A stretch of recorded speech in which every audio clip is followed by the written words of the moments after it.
అసలు ఈ కింద పెట్టిన క్యాప్షన్ ఇంత అద్భుతంగా ఉంది. 100% ఇది మహా అద్భుతంగా ఉంటుంది. అసలు ఏంటి సార్ ఇది? దీని మీద ఒక చిన్నగా అంటే ఫర్ రిలీజింగ్ పరిమళాదేవి. యాక్చువల్గా ఇప్పటికి నేను 16 పుస్తకాలు రాశాను. ఇవి 4 20 అవుతాయి. సో 4 పుస్తకాలు ఇలా రేపు 19వ తేదీ నుంచి బుక్ ఎగ్జిబిషన్ ఉంది కాబట్టి 4 పుస్తకాలు రిలీజ్ అవ్వాలని నేను కోరుకున్నాను. అది మీ నలుగురు ద్వారా అనేది కూడా మేము ముందు నుంచి అనుకొని శివమలాలతో కూడా మాట్లాడి, ఎందుకంటే జాతీయ అవార్డు, నంది, ఇక్కడ జర్నలిస్ట్గా ఏమిడంతా ఇదో అలాగే ఏమిట రైటర్స్, యాక్టర్స్ అందరూ కాబట్టి మీ నలుగురు చేస్తే బాగుంటుందనే ఉద్దేశంతో స్టార్ట్ చేశాను. ఇప్పుడు మీకు వచ్చిన పరిమళాదేవి పద్మవిభూషణ్ అనేది ఇది ఒక డాన్సర్ ఆత్మకథ.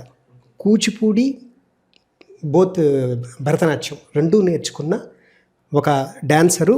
ఇప్పుడు ఆవిడ కాదు, 1936లో పుట్టింది ఈవిడ. ఇప్పుడు ఈవిడికి దగ్గరగా 90 ఏళ్ళు. ఈవిడికి పద్మవిభూషణ్ వచ్చింది. ఈవిడ బెడ్ మీద ఉంది. బెడ్ మీద ఉన్నప్పుడు ఈవిడకు ఈ అవార్డు వస్తున్నప్పుడు, అవార్డు ఇవ్వడానికి రాష్ట్రపతి వచ్చినప్పుడు ఈవిడ ఆత్మకథ ట్రావెల్లో మనకు తెలియజేస్తుంది అనమాట. ఎలాగా ఆవిడ నృత్యంలో ఆవిడ పడిన ఇది ఏంటి, ఆవిడ తపన ఏమిటి, ఆవిడ ఒక దివ్యజ్ఞాన